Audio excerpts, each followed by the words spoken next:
Mike Owens here, joined today by Joseph Benavidez in the Fighter Hotel at UFC Austin. Joe, how are things, my man? Brother, good to see you, man. Good to see you. Good to see you too. First and foremost, I heard a little bit of a conversation, I think, with your brother and some of your team. I believe you're a big pickleball fan. That's all I do, man. That's my new sport. I'm pro. No, that's what I do. That's what's kept me busy. Actually, really saved me in a way after retirement from the sport. Just, I was used to competing, having competition, having camaraderie, working towards something, building skills as well. But I retired for a reason, to not fight, not get punched in the head, not get headlocked. And even though I thought I'd go in and help out, step on the mat, roll around a little bit, when the point came, it never sounded fun. Therefore, I didn't really have a medium method to work out. And tried running, tried biking, tried doing the lifting weights. So boring after you're punching guys and fighting guys for 20 years, but you also can't cold turkey working out. So, man, I found pickleball, and I was just like, holy shit, this is so fun. This is the easiest sport ever. I'm going to just be pro at this now. And then I got whooped by like some 6-year-old ladies, and I'm still trying to beat them to this day, like years later. So, yeah, man, that like honestly saved me. Lost 18 pounds, got back to being healthy, got back to being myself, of just being social, having the camaraderie that we're used to, seeing people in the gym. A lot of the reason for fighting is having that togetherness, that brotherhood. You go into the gym and, you catch up with your friends. And even sometimes you don't want to go to the gym, but you I can't train because I'm injured, but you go to the fight to see your friends. You know what I mean? Or you go to the gym to see your friends. And that's kind of is for me. So basically, yeah, like, if this interview's like this interview could be about pickleball, because that's basically my new sport. And now I'm actually in a league, PBX, with like retired athletes playing other retired athletes, like MMA fighters versus a baseball player, hockey players, and kind of pro-am stuff. So yeah, man, it's just fun, man. I'm living the retired life, doing pickleball, doing some real estate as well in Las Vegas. That's what I kind of did during my fight career. So now I do that and just help some other guys that need to invest and do stuff with their money, buy properties and investment properties, first homes, obviously. So yeah, man, that's my life. I live the semi-retired life, and I'm just here in Austin, hanging out with my wife, who's amazing and working. My family's from San Antonio, so gonna hang out with them. Can we talk a little bit about your wife? I want to ask you a question about her, and the reason being is for someone who wants to kind of occupy a space the way she does one day. She's a very big inspiration to me, and obviously to a lot of people in the journalism media space. Just, I know you spend a lot of time, I know you go to a lot of fight weeks with her. Just your overall kind of reaction to her success and how well she's doing and how much she's changed the game in many ways.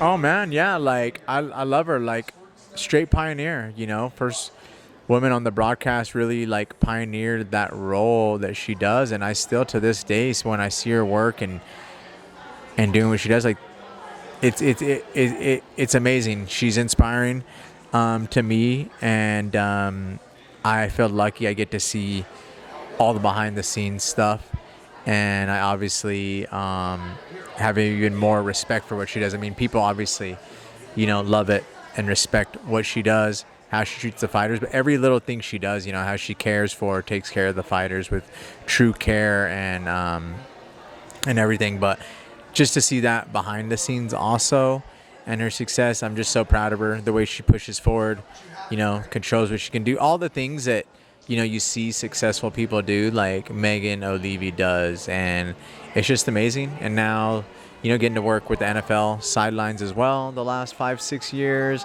and balancing that on top of balancing all this stuff, and basically taking care of me, being my like shrink, everything that she is for me as well. So yeah, man, it's I can't say enough about it, but yeah, man, it's amazing. So I'm her biggest fan. Like, if you follow me on the Instagram, when I watch the UFC, it's not a UFC watch party at my house. It's a Megan Olivi watch party. I love it. Talking a little bit about MMA, I do want to kind of talk a little bit about the sport. That's kind of what I wanted to ask for the next question is there a particular space you want to occupy in the sport? Is there something you look at, whether it be coaching, whether it be management? I know you were doing some kind of, I think it was a seminar with Iridium Sports. What space do you want to occupy as you move from, or as you're now in that retirement phase of your MMA career? Yeah, I love the question, man, because it's like, when I retired, I wanted to be retired. I wanted to do something else, When I looked at kind of what I knew and did and, what would work for me, I get into the real estate. And the cool thing about the real estate is I am occupying a space of helping, a lot of these younger guys. Obviously, I can help anyone, I do real estate. So, I meet people here, meet people there.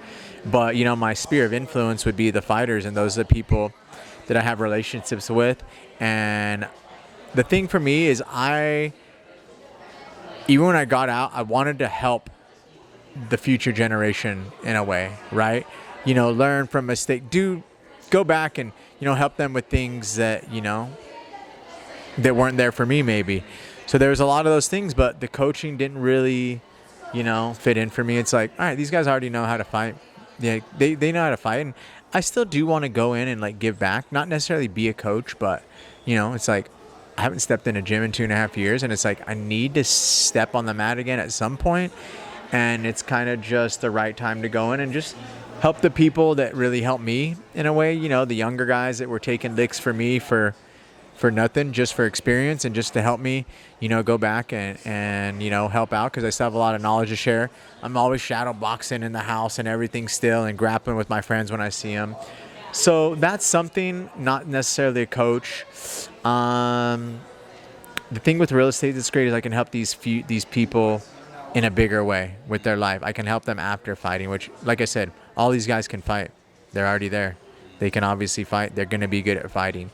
Well, what are they going to, fighting they can't do forever. Some of the investments, the ownership, the assets they build during their fight career, I can help them with that. So that is very meaningful as well.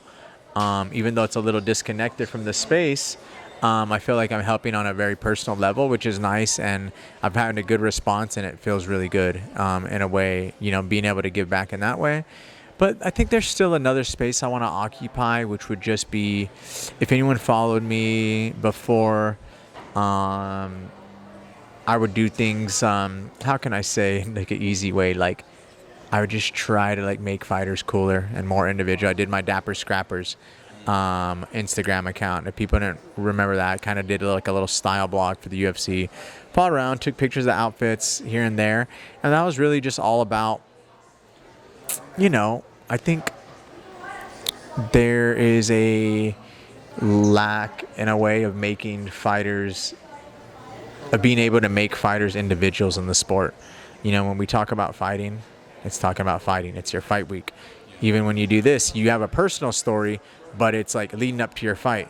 You're in the gym, you're wrapping hands. It's a family. It's a sob story. It's like there's so many other layers to fighters, and like their style, their clothes was one thing. There's so many others that I would like to explore in a way as well. And for the lack of better explanation, like I said, is like I think there's a lack of a way to make fighters individuals. You wear a uniform and you fight. You know what I mean? And it's like you just are there to bleed. But it's like, oh, like when you see other athletes, okay, they have style and stuff, but it's like other athletes are they're celebrities, not just athletes, you know what I mean? So, just I think I always have little ideas like that. Like I'm actually pretty busy with my pickleball and my real estate right now. But, that's a space, to answer your question, I would like to occupy soon. I know people miss the Dapper Scrappers on Instagram, which is a really cool time for me when I got to travel and take pictures of all my peers and see what they're wearing and talk to them about clothes. That was fun. So, maybe like a 2.0 of that would be a fun thing. There's Dan Hardy. Love this guy. There's Veronica Hardy. Yeah. So yeah, to answer your question, so maybe right now I feel like I am helping in a space which is very valuable and rewarding. But there's a few other things I'd like to do. Just that would also, I feel, be rewarding, but also that I'm just interested in more for fun.